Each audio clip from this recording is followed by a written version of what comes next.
How we face death is determined by how we embraced life. So, how old are you inside?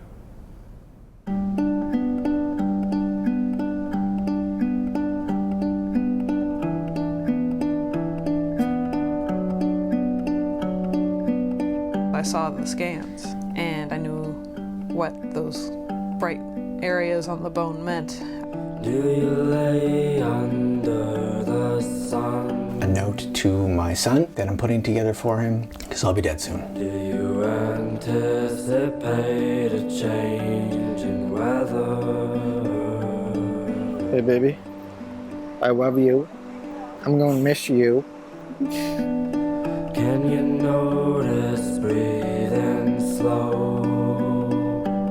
You're on your own with your thoughts. I like to go crazy. Do you know one place you always like to go? 1, 2, 3, go. Thanks, buddy.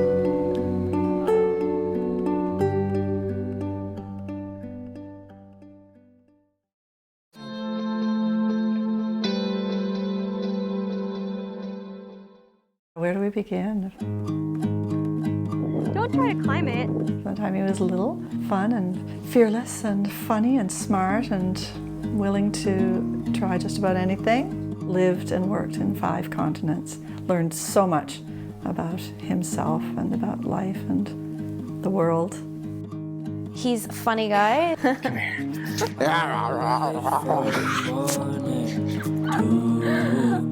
It sounds so cliche to say it, but he's somebody who's always like lived life and loved life. Night bleeds in a darkened kingdom, and the moonlight's my sky, and I wonder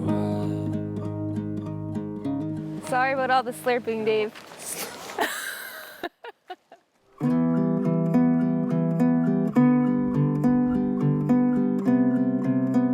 We've been at this for about 6 years, since 2010.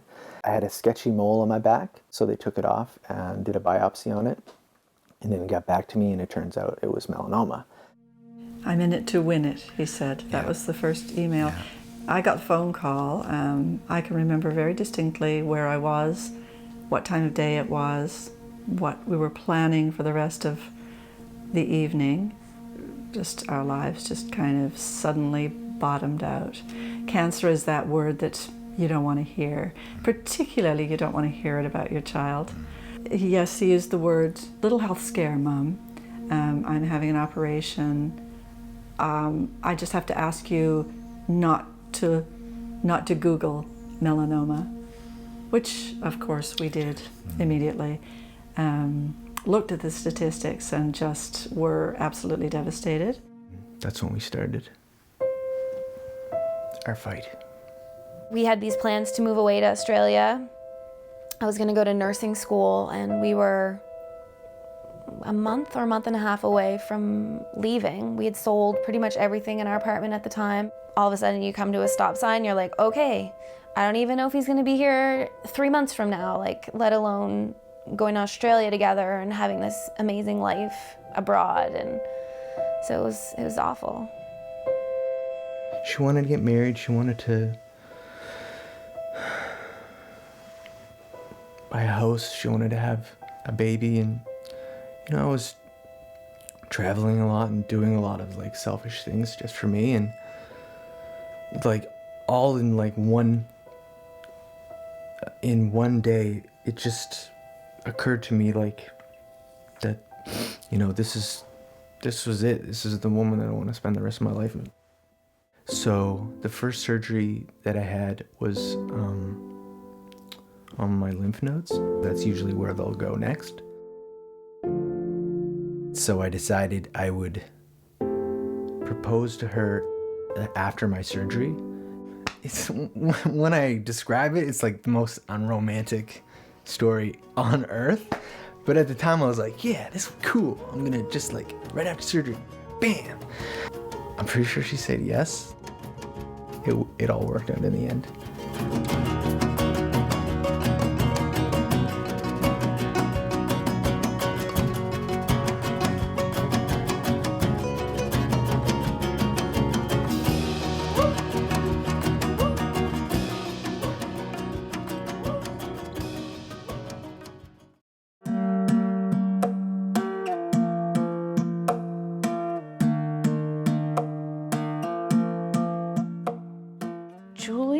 probably one of the most selfless people I know.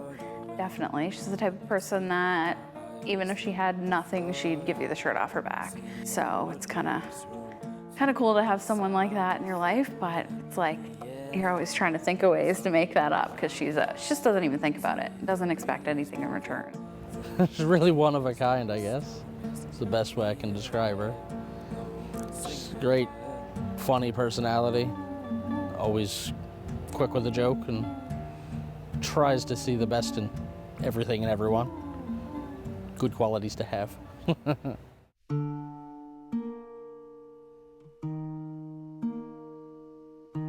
In 2010, I found out that I had breast cancer. My husband and I had only been married for over a year, and now all of a sudden we're dealing with not only a newborn, but cancer. We were kind of just starting out. One kid with us. Yeah, he was 11 months old. It wasn't quite his first birthday yet. So then you get hit with that news, and it's kind of life-changing a little bit. Because it always happened to, older people you didn't know, really. And then it happens to you. It's like, oh. I wouldn't really even be able to put a feeling on it. It's more like a bewilderment, I guess. That's a good word for it, being bewildered. Well, it was new. We didn't know.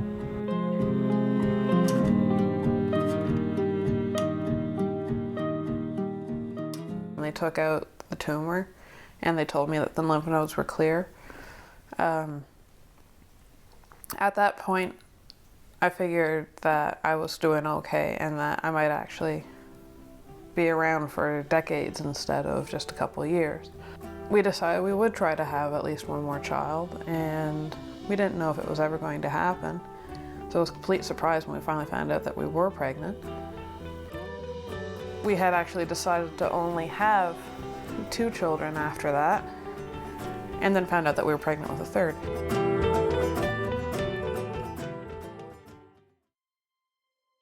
When I was 40 weeks pregnant that day, I rubbed my chest. Now there was a lump pushing out from my bone. I knew the cancer was back. Yeah. And that's when it kind of, I was like, oh, we're gonna do this all over again. And then other thoughts, I went like, okay, the baby's still there. How's this gonna affect everything else? So they induced, and then the day after the baby was born, you were brought right down for scans instantly. It was a little shocking, I guess, because she's so young and has small kids. It was kind of like a blow to everybody. But it's still called breast cancer, even though it's no longer in the breast because I have no breast for it to be in. It has moved to my bones and my lung. I had a panic attack actually when I got back up, before they even told me any of the results. My husband's holding our newborn baby while I'm freaking out. So then we had to start appointments with all my entourage again. Mike and I were always going in with our stroller with our little 1 week old, going in with to get radiation done.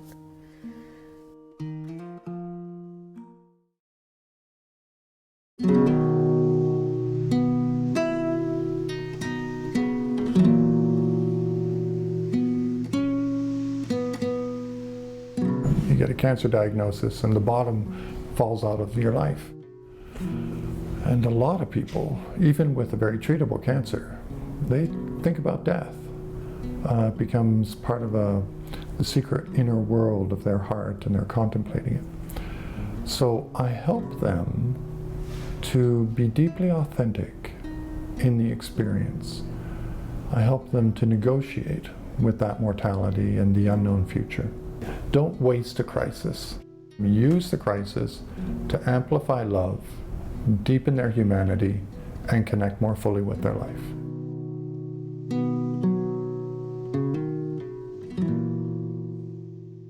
After the first bout, the lymph node removal, we did the interferon treatments for about 3 or 4 months.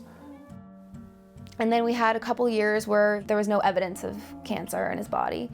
I think we were feeling extra positive about everything, so we decided let's just get on with our lives.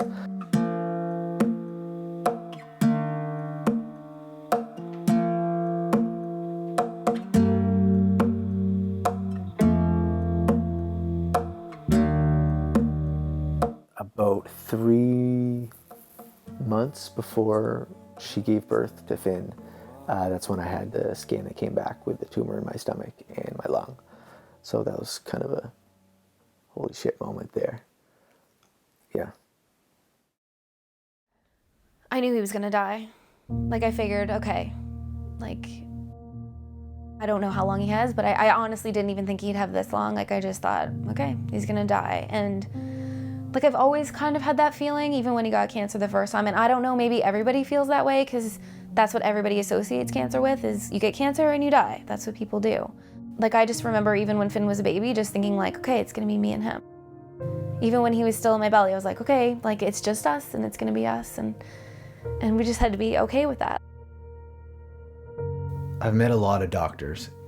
When they're that bummed, you know that something's not right.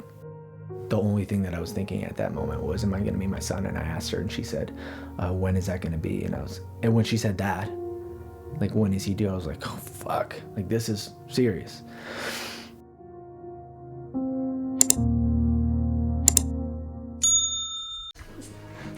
Really? Yeah. Oh, there's food on your tongue. Our options for medications we could take were really limited. There was one drug that we could take. There was like a 50-50 chance that it would work, and if it did work, it would only work for like 6 to 8 months. So that's how we started into this crazy alternative therapy called Gerson therapy. You basically flood your body with all kinds of nutrients, as well as detoxify it at the same time. It was 13 juices and 5 coffee enemas. Orange juice at 8 a.m., carrot at 9, carrot and apple at 9:30, carrot and apple at 10, plain carrot at 11, green juice at 12. 1, it was a plain carrot. 2, it was carrot and apple. 3, carrot and apple. 4, carrot and apple. 5, which was plain carrot. 1 at 6 was carrot and apple. 7 was green juice. And then 3 meals a day, which had to be like fresh made, slow cooked in the oven, like low temperature. So it was basically like a full-time, more than a full-time job for the both of us. And I was like 8.5 months pregnant at the time. So we took up the task of being there every day. It was utterly intense. It sucked up every hour of our day, physically, mentally, emotionally. It was crazy. It was crazy. But I mean, you do what you have to do. Like, you don't have any choice, and so you kind of make it work. You just go into beast mode, as Layton would call it. You just do it. Are you ready? Yeah. Cheers. Oh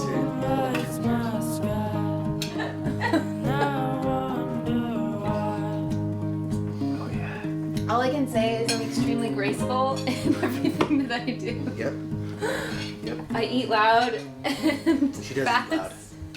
Yeah, it's almost borderline. Like I said before, we didn't know how long I had, if I'd meet him or not. So it was almost like when he was born, it was just like a rebirth of our lives, of our family. It was like a fucking nuclear bomb went off and everything was just sort of, you know,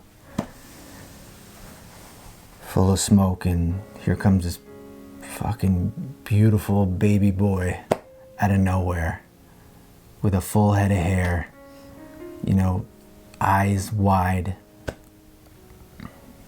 good set of balls on him. Just the best thing that ever happened to me.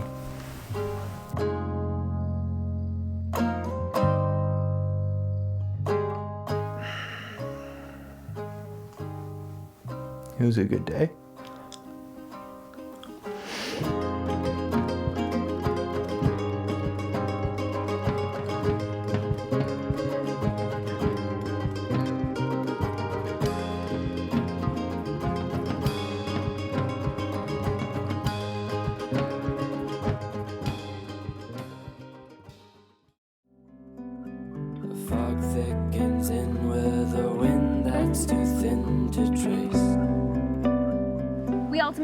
knew what the statistics were that it could come back. We were just really hoping that Layton would be, I think everybody probably does, they just hope that they're like that 1% that is fine and it doesn't come back. And You have to put yourself in a mindset, especially if you're going to take on something like we did with Gerson, which was like crazy, insanely crazy, the amount of work and money and energy that it takes.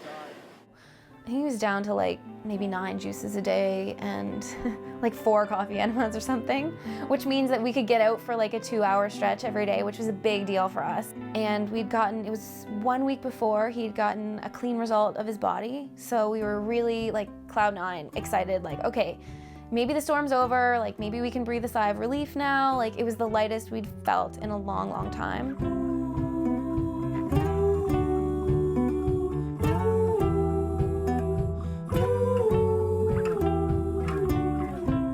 We were outside playing in the yard, and then Layton just got really white, and he's like, I'm really tired, I need to sit down. So we came in the kitchen, and then all of a sudden he just like looks up and he just starts turning around like he's like, it was like he was seeing a bird like fly around in a circle up on the ceiling. He was just turning around and looking like this, and I was like, okay, that's really weird. Are you seeing something I'm not seeing? And then he just like laid down on the floor and had a full-on seizure.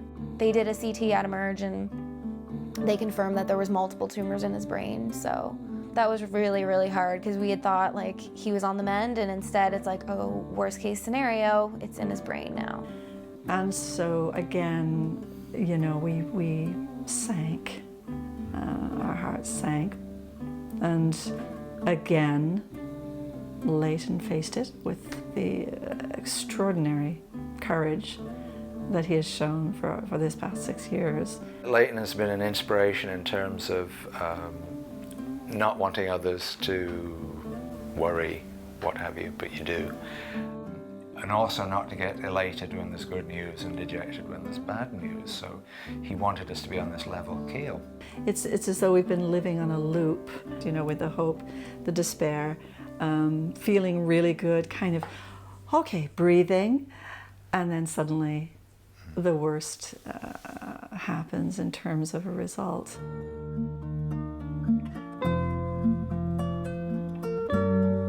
Where you go, I won't follow. I feel a lot of guilt for how, you know, this disease has sort of taken over me and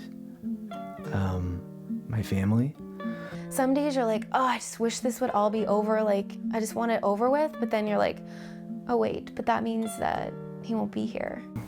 At a moment's notice, if I knew that something was happening with Finn, I would be there now.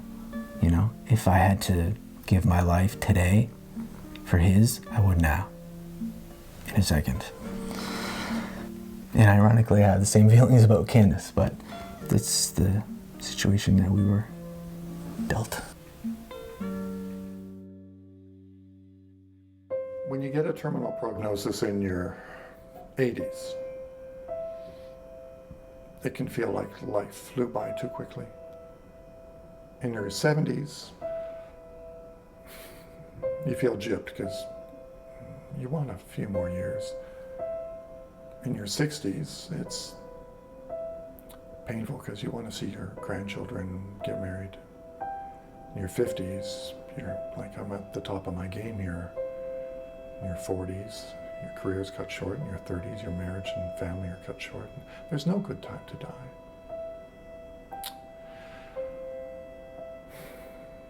I find age is not as significant a factor as how one has loved and lived. So basically, as soon as you're given a stage 4 diagnosis with breast cancer, the average lifespan is 33 months. And it's average because, yes, I've had some friends that are still doing strong, 7 years, 13 years plus, but I've also had some friends that didn't make it more than 3 months. Automatically, you go through your head 33 months, so I won't see Malcolm's 3rd birthday. And I was like, okay, so that means that Archer wouldn't be in junior high yet. Jasmine wouldn't have started school by then. Right now, it's kind of like a goal for me. If I can get 2 to 33 months and then get past it, then I can kind of like see that as bonus. Malcolm is 16 months, so I'm at over 16 months. He's kind of my counter. You go drive. Drive? Ready? Go. Come on, Mommy. I'm a come.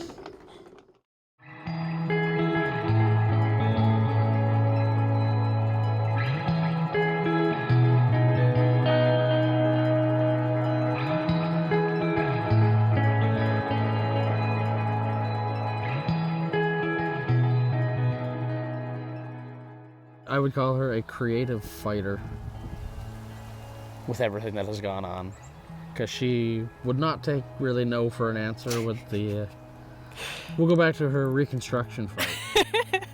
They told her how long it was going to be, and that wouldn't do, so she kept bugging them constantly. And it was one of those cases where we figured the greasy wheel's either getting the kick and you're never getting in, or they're going to bring you in to shut you up. So she ended up getting in to get her consult and her surgery actually faster than what they told her to be like 5 years. It was 2 months. And she got in a lot earlier than that because they didn't like the noise she was making. Well, they apparently didn't like that I went on the news. No, they hated that probably the most. But you fought for that. We just kind of pushed through everything else. Creative side, you focused a lot of your, I'd say, emotions and such into artwork. Yeah. Which helped out.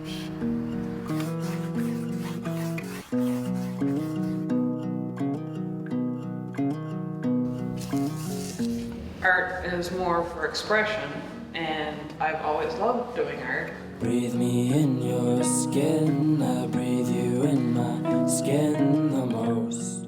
It's something that's always been a part of me. I always had a sketchbook on me. Hold me in your arms, I hold you in my arms alone. I'm way too sarcastic to generally do serious stuff. Hello, glad I saw you today. You know, I've got nothing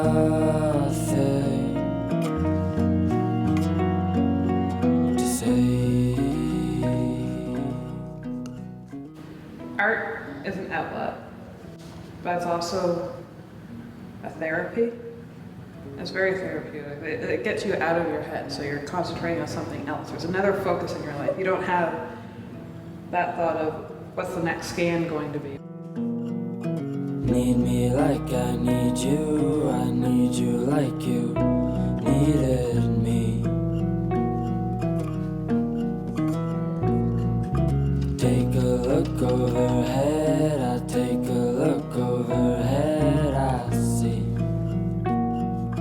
you here. Hello. I always tell her that she's one of my favorite artists because she's so good at it, but she's always like, oh, whatever, I'm not good. You know, I need nothing. Where there's a happy little tree, there's a body. We battle everything with humor. Oh, So yeah. a lot of creative humor. Laughter is always a good thing. I wonder if people think that we're actually fighting sometimes when we bicker back and forth. Yeah. It's all in jest for us. Yep. So He's not telling you the reason why he says I'm a fighter is because I just beat him up every night, that's all. she wishes. He started taking pictures probably 10 years ago or more. He had this little tiny point and shoot camera, like cheap. And he would just always take pictures when we were out for walks, so like red leaves on the ground or like a dragonfly or something. But the more he kind of took pictures, the more everybody was like, whoa, you're actually pretty good at this. And, you know, I think people just kind of fell in love with him as a person. And, you know, he got a lot of weddings fast, which was great. And it speaks to, I think, how good he is, although he's modest and would probably disagree. But I mean, I think it's priceless. I mean, you can't ever put, money on memories, like especially for Finn, to see, pictures of me and him and himself growing up, and just the way Layton has captured Finn's personality.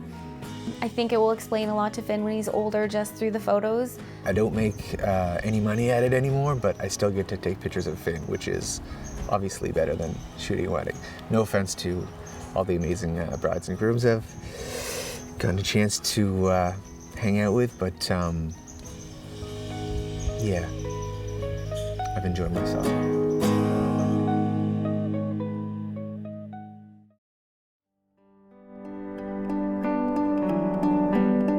How are you doing, Julie? Doing good, hon. How you doing? All right.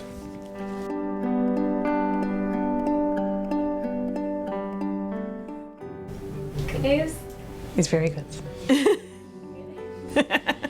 I'm ecstatic that the scan is good. I'm still a bit nervous that being off chemo, it might have the cancer start to grow again, and it's a fast cancer, so it likes to spread quickly. It'll give me more time for my body to recover from chemo, give me more of a chance to try to get a handle on life. Yes, I'm still living with cancer. It's not gone away, it's not going away. I will always be stage 4. But if the scan stays stable, then I don't need to have that as much in the back of my head. It'll be nice to have a little vacation.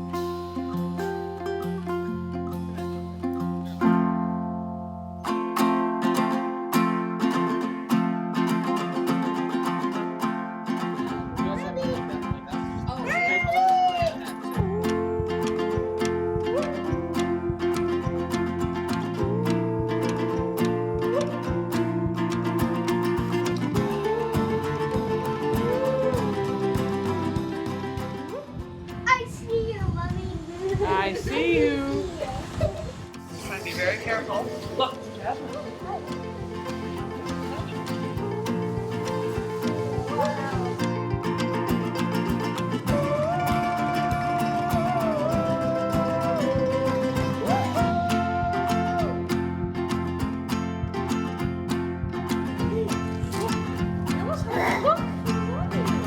See, isn't he pretty on the inside? We live in a death-denying culture. So very few of us in Western society are willing to embrace and talk about death. I actually started blogging because I almost get a bit of therapy with it. My thoughts are getting out there, and some people might actually read it and actually see it. And maybe I'll actually get some people to understand more what's going on through the head of somebody dealing with all this crap. I never expected that I would share so much, but I think that just happened kind of naturally. Dear Mel, hope you don't mind me calling you that. Melanoma just sounds so formal, you know? I know we've had our differences in the past, and I know we've not always seen eye to eye, but I've learned so many lessons I never would have had we not been introduced a handful of years ago in the back of a sketchy walk-in clinic. Most importantly, though, I've accumulated a ton of cool scars to show Finn before I have to eventually squeeze his clammy little hand into mine and remind him to be good to his mummy and hope he remembers just how much I loved him when he's old enough to process this whole shitty nightmare of a situation I've inadvertently put my family through. So I've been back online for probably just over a year. It's got its ups and downs, like social media in general. You get people who try to send you like cures, which are very well-meaning because they care, but don't kind of know how much we've researched or how much we've gone through up to now. People don't understand what terminal cancers are. They say that they want to hear how you feel, but they don't really. You know, there's always going to be a cherry on top, right? And so I've sort of started believing that myself, you know? And it's sort of how I process things as well. When I write all this shitty stuff that's happening and the fact that I'm gonna die, I need to sprinkle some cherries and chocolate jubes on top of there too, right? So I'll package it up, I'll eat it, and I'll feed it to whoever wants to read it, you know? I have phantoms on my Facebook now because they're people that have passed away, but they still exist on Facebook. So I'll see when people get tagged on pictures. You kind of superimpose yourself onto it after a while. Like, is that way it's going to be after I'm gone? When you live with the possibility of death every day, when you confront that universal limitation, then you end up living more fully. And that doesn't mean you're enlightened. It ironically doesn't rewire us into anything more than we are.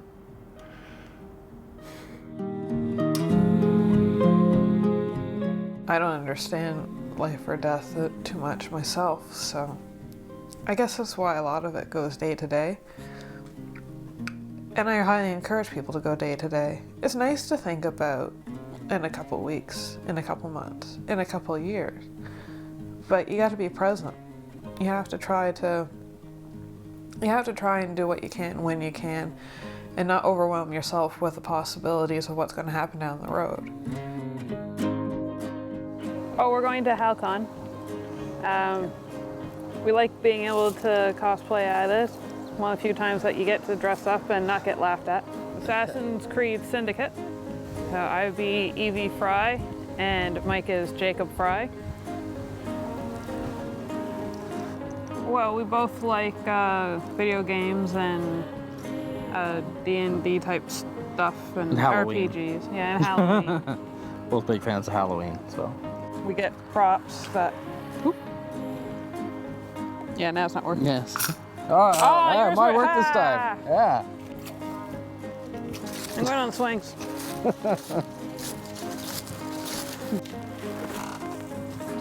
Well, it hasn't broke yet. Not yet. Let's go with that. Malfunction. Yeah.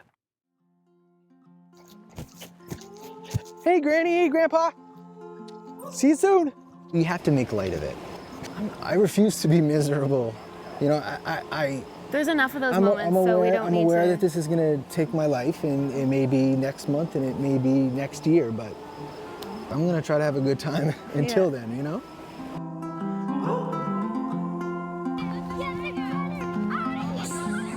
Go get me! Some days you're like, oh, I'm so angry, like we had such a great life before, and like we would have been so happy if none of this would have happened, and here's what we would have done, but it doesn't do you any good. Like, you just think, like, it's silly. Why be miserable about it when it's not going to change anything? I might as well make my life as good as I can. So it really shifts your focus. Like, you're thinking from this sucks, blah, blah, blah, to, well, I'm excited. We're going to do a family outing this weekend, or today, like, we're going to have fun picking up pine cones in the yard after daycare, or, you know, like, you try to really just look at the good of every situation.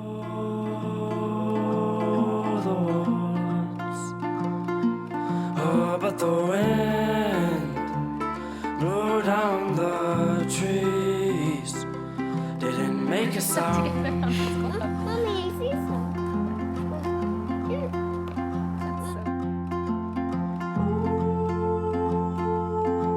Mom, can you pick some pine cones? Yes, I will, buddy. Lazy. Crack the whip, Finn. Let's go.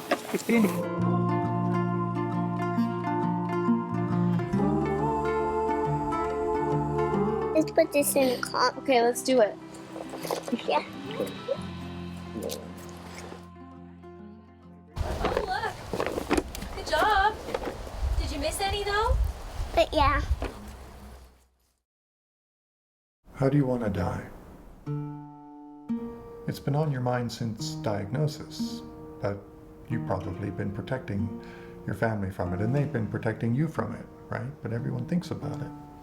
So let's come onto the same page, so our hearts are not hiding from each other. What am I afraid of right now? Right now, today. Nothing.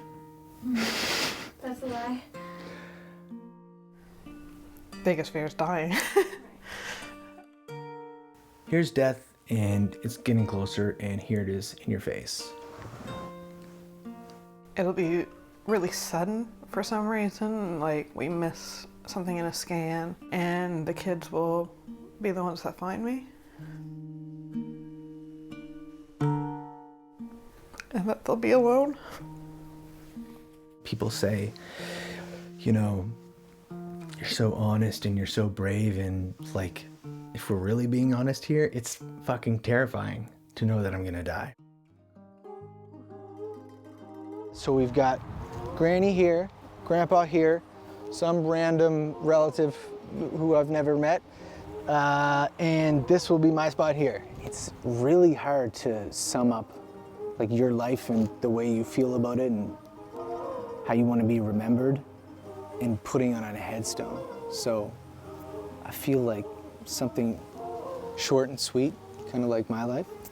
I'm leaning towards a good life, which feels kind of right at the moment. It's definitely been a weird process, like the logistics of everything.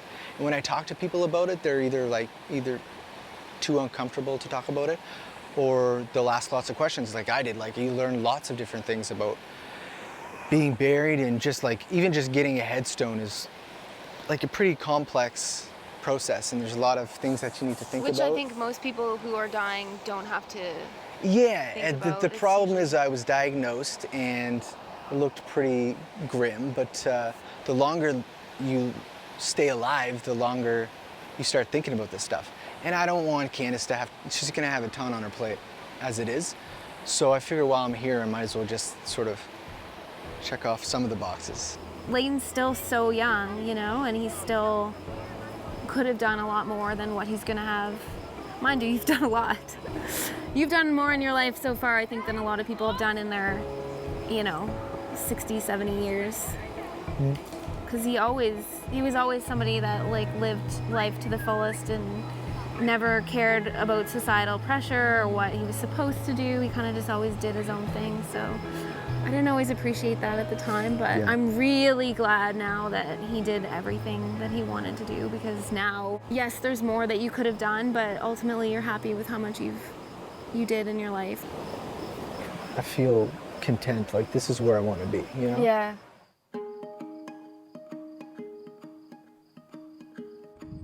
Diagonal from where I am. Okay. There, see him?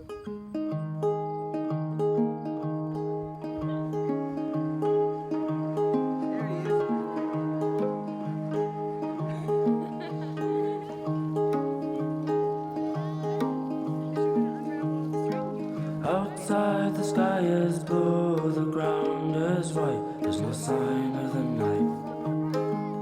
And in the distance there's a light, and it shines on my mind. There's you, and it rains so heavy on my back, but you're so far away from me, dear.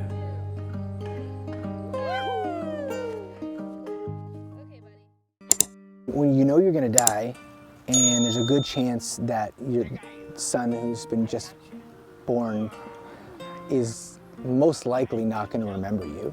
It was like my life goal to curate this box of memories and notes, and hopefully at some point in his life, he'll go back and be like, oh yeah, my dad was really weird in some ways, and I'm kind of weird in some ways too. Finn always used to play in the box when he was really little. It was really cute. He would kind of, not knowing it was for him or what it was, he'd kind of take the little things that were in there out and play with them. And it's fascinating to see Layton devote almost all of his energy into making sure that Finn will have some memories. It's funny. It's like this box would have looked completely different at 1 year old as it does at 2, as it does at 3. It changes like so fast. So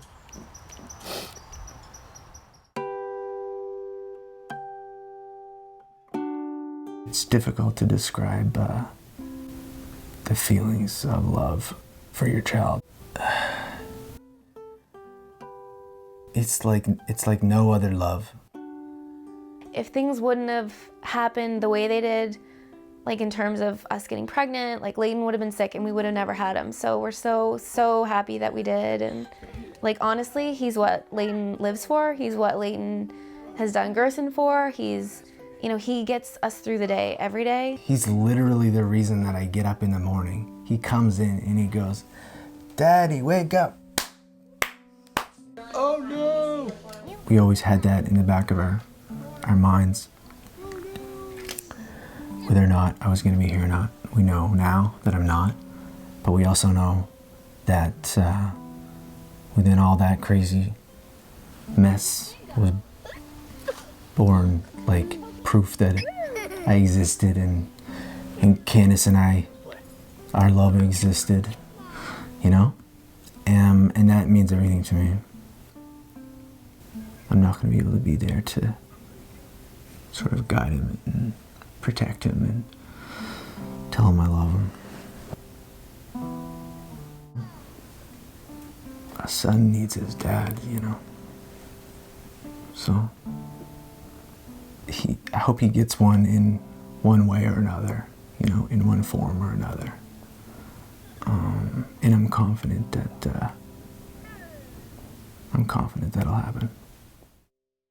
He has so many friends who will literally adopt Candace and this child. And Layton's already discussed the prospect of a new husband for her. He was kind of suitable suitors, checking out the doctor who finally came to see them. And what do you think, Candace? Like, look at her, she's a fox. She's got needs. I mean, we're not gonna go into specifics, but yeah, no, I want her to be happy, and if that means meeting somebody else, then that's amazing. And you guys can come here and you'd be like, yeah, we came and did this crazy video, and we all got naked and jumped in the pool together, even with the cameras. I'm coming for you, Finn. I'm coming. He's like, I'm alive. You shocked me. I'm alive now.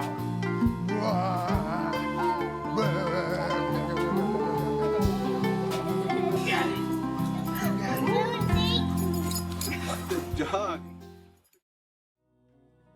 After 20 years, I'd probably consider Julie more a sister than a friend. Like, there's not a day that goes by that I don't talk to her at least once, even if it's just a text message. I need nothing. I don't even want to think about her not being here because I just can't imagine. We're trying to be a little proactive on it so that we can just make sure that whatever form of legacy that's going to be left behind can reflect who I was as a person and not how people saw me. Archer's very caring. He's very loving. He's also pretty creative. He can play with anything and turn it into what he was hoping or dreaming of. Jasmine already is really artistic. She's always imaginative. She's always like in a fantasy world in her head at the same time as reality, and I love that. And Malcolm, yeah, he's cute and he knows it. He learns so quick that I'm just wondering what he's going to end up going for first. Biggest things I'd want my kids to know, for one, is that they're important. That no matter what, they're always important to me, even if I kept saying I was tired. It wasn't because I didn't want to be with them, it was because I was trying to manage myself to the point of where I could be there for them sometimes instead of barely ever. I'd want them to know that I truly love them and that if I could, I'd be there. I'd want them to know that no matter what anyone else says, that whatever they want to do, they can do it. And I'd want them to keep dreaming. Fuzzy butt.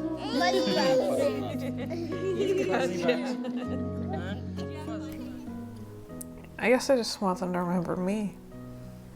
So I just want them to remember me as who I am, like, for his wife. and for the kids to remember their mother. So I can't picture, well, her not being there. So her and the kids, that's all I really work for. So no one else I'd rather be with. So. I know that Mike could do it just because he's already a great father and he knows how to take care of the kids, and he can take care of the kids on his own. I also kind of hope that he'd be able to manage mentally just so that he could eventually be able to live his life as well. Because I'd want him to be happy. I hope that eventually he'd be able to start wanting to look out and see if he can find somebody that he likes again. She just has to be good to the kids, that's all. Or I'll haunt his ass.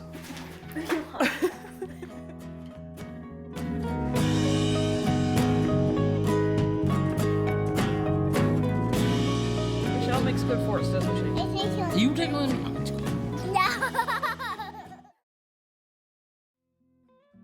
Everything reminds me of Layton. Like, there's not one thing. We've been together so long. Like, I literally grew up with him. I was 20 when I met him. So pretty much all of my adult years have been with him. Like, I don't even know what it's like to be an adult without him. He's level-headed when I literally stress about the most ridiculous things, like, what if our house, like, floods to the ceiling? What am I gonna do with Finn? Or what if the tree branch falls off and crushes Finn's room? Like, crazy things that Layton would be like, Candace, he's gonna be fine. I don't think anybody else understands me the way he does or knows me the way he does, so I think that'll be really hard, because even if I talk to my mom or my best friend, it's like, yeah, but that's not, Layton knows me. Where you go, I won't follow. What does she mean to me? Everything. She's been there since the beginning.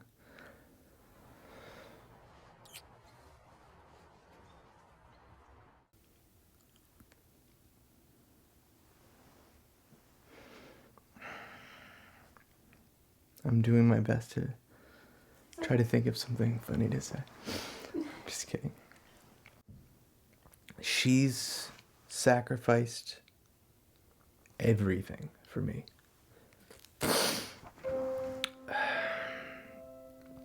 We've been at this seemingly forever.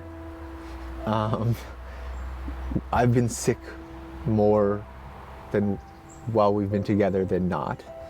This isn't a fairy tale that we've been through.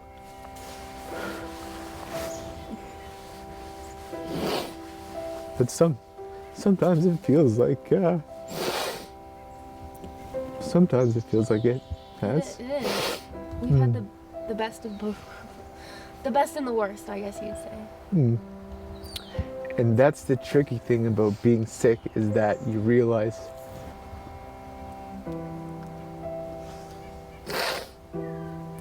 like, fuck, I love this person so much, but there's nothing that I can do.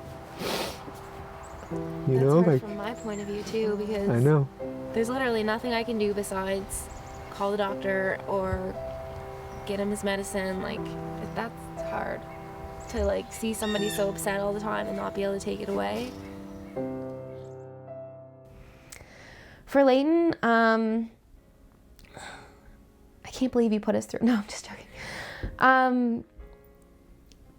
I don't know. I love you. I love you so much, and it really sucks. I was like really looking forward to having a future together, but I firmly believe now, like through all of this, that like it sounds so ridiculous, but that I'll see him again. You know, like someday we'll see him again, and you know, until then, well, we'll miss him.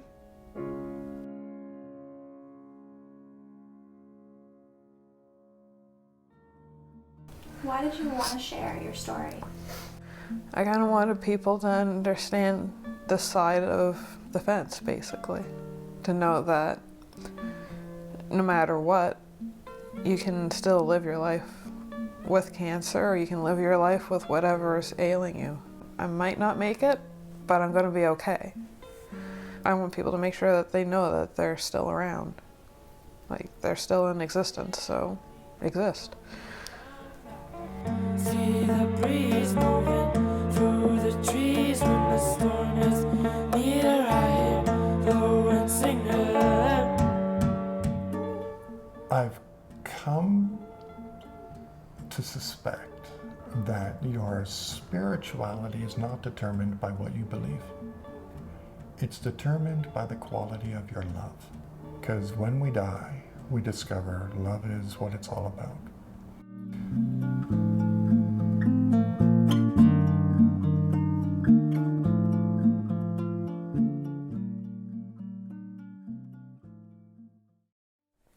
I think life is about just trying to be there for each other.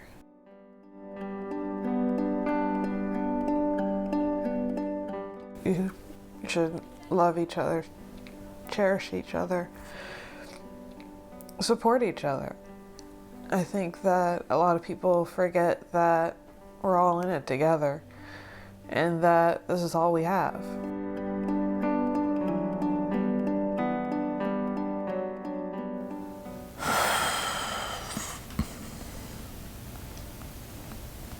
Love. Yeah, that's it.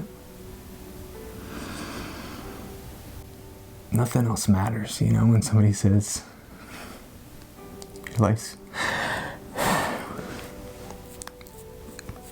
gonna be taken away. Nothing else matters. You don't think about like the car you're driving or the house that you live in or the clothes that you're wearing. You know what I mean? Think about the people who are closest to you, who you share a bed with, you know, who you share your lives with.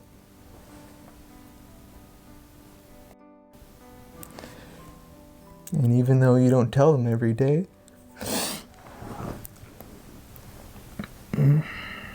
yeah, that's it. But you've had a lot of love, right? Yeah, I've got a lot of love in return. People love me, it's true. Shockingly, yeah.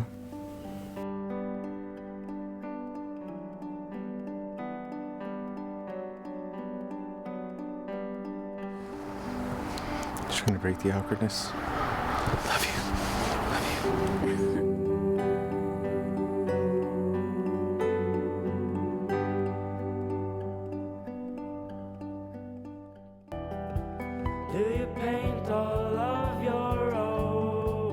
I'd be like nursing him and like trying to like put the carrots in the juicer.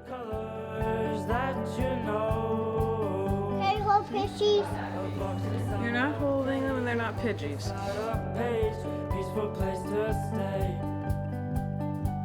A box inside a cage, a book inside a page, a peaceful place to stay.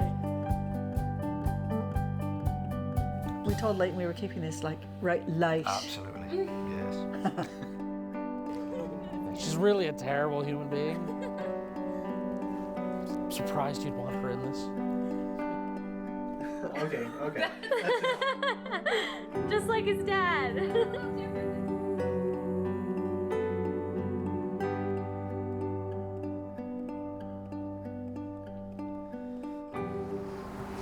Just trying to break the awkwardness. Love you.